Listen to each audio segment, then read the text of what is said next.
విడు మొరటోడు అని వాళ్ళు వీళ్ళు ఎన్నెన్ని అన్న పసి పిల్లవాడు నవ్వాడు.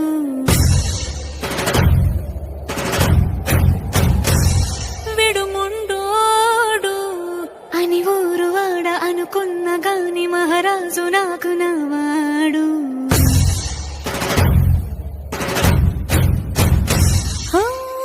మాట పెడుసైనా మనసులో వెన్న రాయిలా ఉన్నవాడిలోన దేవుడెవరికి తెలుసును నాకన్నా. సూసేకి అగ్గిరవ్వ మాదిరే